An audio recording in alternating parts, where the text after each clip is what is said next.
Hello everybody and welcome back to another episode of Microsoft Flight Simulator, and in this episode we are going to be bringing back some more news to the channel, and today we've got quite a bit of awesome stuff to talk about, guys. Things from SimWorks Studios in regard to the PC-12, a Kodiak 900 announcement, as well as updates to the PMDG 737s, the Fenix Fenix A320, and much more. So stick around, guys.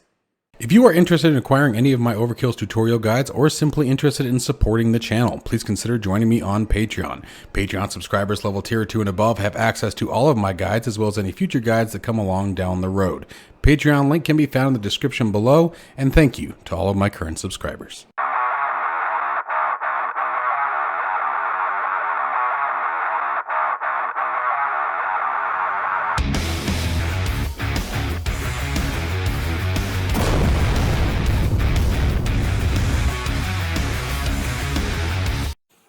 All right, so first up on the list here, we have an announcement from SimWorks Studio as well as an update on the PC-12. PC-12 exterior model is just about wrapped up. Interior fixes are currently being done, and we have a couple of different performance updates of sim activity. The PC-12 seems to be performing well inside the simulator, with airspeeds being 1 to 3 knots according to the pilot's operational handbook and manufacturer's handbook. So meaning that they are really dialing in the performance of the aircraft. Now, there's going to be a couple of different variants of avionics systems, as well as both a 4-bladed and 5-bladed prop version of this turboprop aircraft. If this aircraft meets the expectations that I'm thinking it's absolutely going to, as SimWorks Studios is definitely one of those developers that do absolutely wonderful work, I think this is going to shatter, unfortunately, the TBM 930, which is really heartbreaking given the fact I love that aircraft. Not to say I won't fly her anymore, but having the fully modeled features of the SimWorks Studios PC-12 is definitely going to be a very hard one to shake. Now, also coming out of the SimWorks Studio platform here is they have also announced that they will be doing, in fact, the Kodiak 900, which was just released last year. That is a brand new aircraft, guys. So that is going to be another one that is going to be absolutely wonderful to have inside the simulator. These turboprop high-performance aircrafts are a ton of fun to fly. They really, in my opinion, are the stepping stone between general aviation and commercial aviation.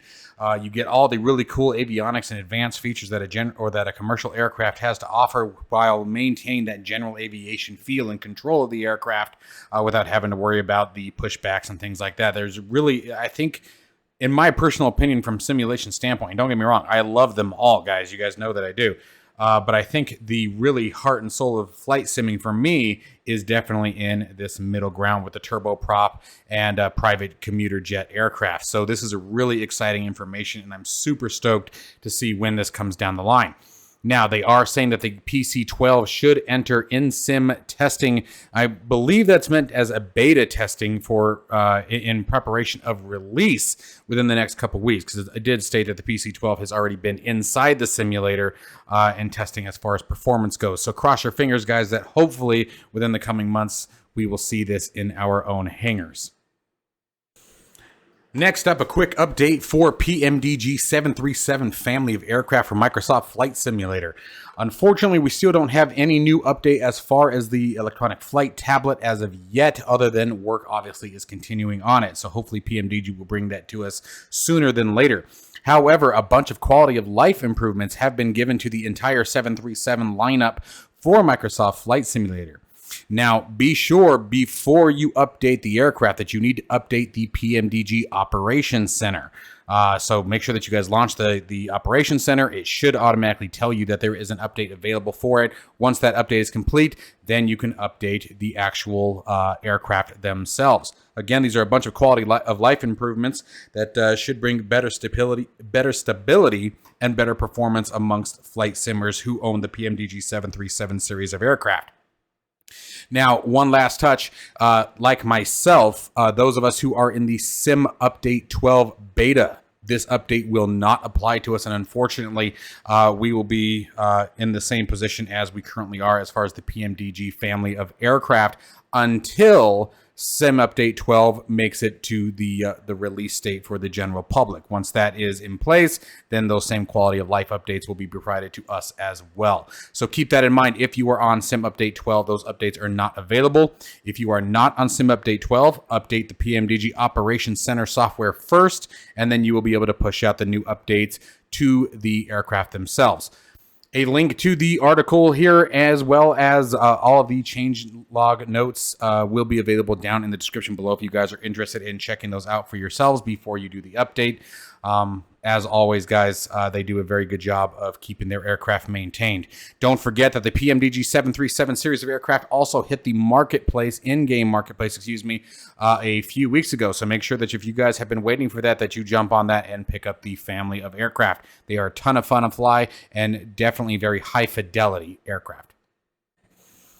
Jumping over to Fenix Simulations and their A320. Guys, remember a while back we did a announcement about their version 2 of the Fenix A320 that was supposed to be a severely large, I should say, enhancement of the already existing and already amazing Fenix A320 aircraft.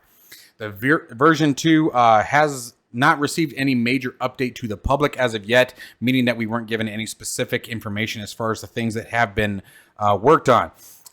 Fenix Simulations sort of went quiet for a little while there. They've obviously been busy behind the scenes, but they did take to their Discord channel and announcing to everyone that they are still very much alive, quote unquote, and working very hard. The version 2 of the aircraft is a very large undertaking, as many things are being built from the ground up and completely reworked to provide an even better experience than what already exists with the existing Fenix A320. This is an absolutely fantastic aircraft, you guys. If you guys do not have this one, I highly recommend it, especially if you are looking for, that really highly detailed version of the A320. Now, one of the questions I still get asked a lot, believe it or not, it still came up. One of them just came up last week. Fly-by-wire versus Fenix. Honestly, they're both amazing. I really don't know how to answer that question. Yes, one of them is payware. Yes, one of them is freeware, but they're both slightly different aircraft with a slightly different purpose behind them. Slightly different focuses in development and features. They're both extremely what I would call high fidelity. I would absolutely not take that away from either one. They are both very complex aircraft, both very, very well modeled aircraft, both very, very well sustained aircraft. So it's really hard to actually answer that question. But I will tell you that I own both. I purchased the Fenix A320, and obviously the Fly-by-wire A320 is free. And I do not regret my purchase of the Fenix version at all. Not for even a second do I regret that. So if that helps you guys solve that question and give you guys a little bit better insight on which one you should go with, my honest answer in this particular scenario, and I'm normally not the type to say this when a free version exists. In this particular scenario, I would say absolutely both are fun to have. So keep that in mind. All right, a quick update on the FlightSim.2 chaos that was happening there. First off, I want to do a clarification on my previous video because some people didn't quite understand where I was coming from. I want to make it very, very clear, guys, that in no way, shape, or form was I attacking FlightSim.to. Not at all. I am not a developer. I do not have the insight to all that information behind the scenes. I completely said, as I stated when I talked about developers not being able to delete their own hardware, that there were plenty of legitimate reasons I'm sure that they could come up with for that, but as I was never someone who had to host that, I completely understood it.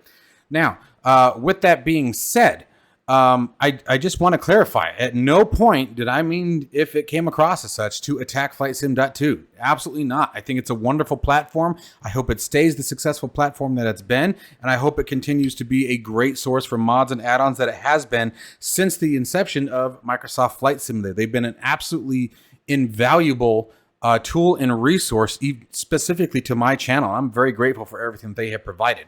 So I just wanted to get that out of the way first. Now, it does sound like FlightSim.2 has gone to their lawyers and is willing to rewrite some of the terms of service to be more clarifying and more comfortable, hopefully, for the end user developers to feel comfortable with that their ownership and their rights to their software are protected.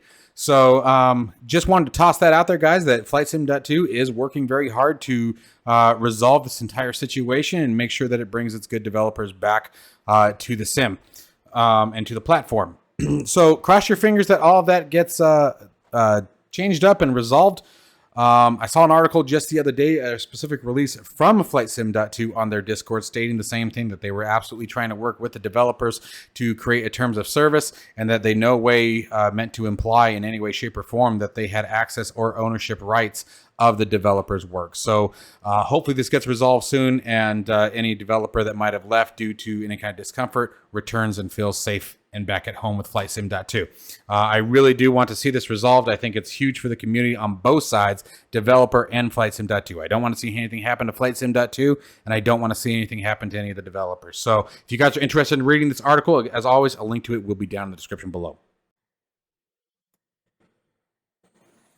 Local legend number 8 has finally reached the simulator with the launch of World Update 12, and that's going to be the DHC-4, or the de Havilland DHC-4 Caribou. This was actually designed around STOL aircraft, but is a much larger and much more capable cargo aircraft that brings a different kind of variance to the simulation experience. This can be found on the in-game marketplace for $14.99. I would imagine that we're probably not going to see something that what you would guys consider high fidelity or study level, anything like that. This is meant to be a fun aircraft, bringing a bit of nostalgia over to the simulator. But we're going to be testing this one out at $14.99. I have absolutely no problem picking this aircraft up, especially given its capabilities and what it's actually meant to do. It's going to be fun to fly this one in much more of the remote locations, is where you're going to see a lot more activity of this aircraft. So keep an eye out for that one, guys. I am super excited to check this one out. It's a really, really cool looking airplane. I really love the wing design, how it's sort of got that gull wing design to it, where it sort of dips down and comes back up. Very goofy shape on the tail, and yet a really slick looking airplane. This is going to be one of those ones, guys, where you know damn well I'm going to take it to the Caribbean and try it over at our good old TFFJ. So stick around for that one, guys, as it progresses.